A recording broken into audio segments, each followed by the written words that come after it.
Okay, magandang araw po sa lahat mga boss. Balawang Panikitar Project, Part 6. So, update lang po tayo rito mga boss. So, ayan, matatapos na tong modular cabinet po natin, TV console, tsaka yung sa may center island, tapos sa may rep, tsaka dun sa may rinsewood. So, nilalagyan na lang po nila ng pagkakapitan ng kornisa. So, malalagyan pa po ng kornisa sa taas yan.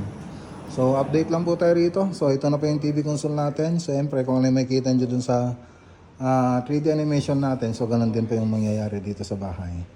So, depende na lang po dun sa mga kulay ng mga materials na gagamitin natin.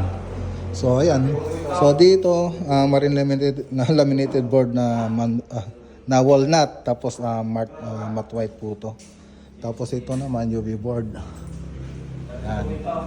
Tapos marine laminated board, siyempre may mga LED na rin po yan sa likod niyan, tsaka dito sa may baba. Tapos dito rin sa may cabinet natin, meron din dyan sa estante.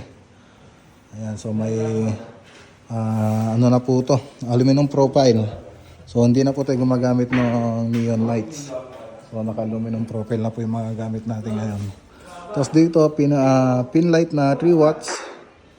Yan, so warm white po siya, tapos WPC na 2x3. So pang outdoor po ito, pero ginamit natin dito sa indoor.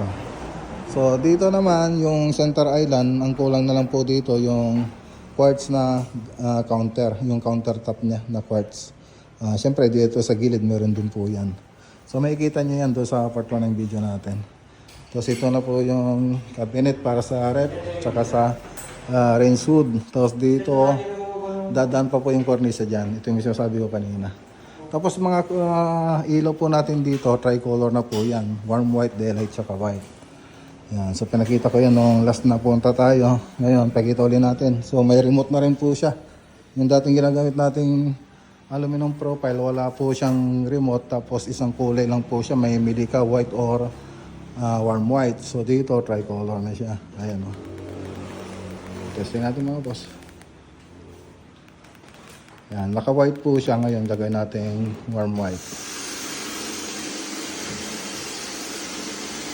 Ito na yan. Ito yata. Hindi ko na alam kung ano yung pipindutin ko. Ay, hindi yata ito. Ito yung dami kasi ng remote eh. Ayun. Ito pala. Ayun. Ayan. Naka-warm white na siya. Tapos pwede mo siyang idim. Ayan, idim mo siya. Mahina lang yung ilaw niya pag ganyan.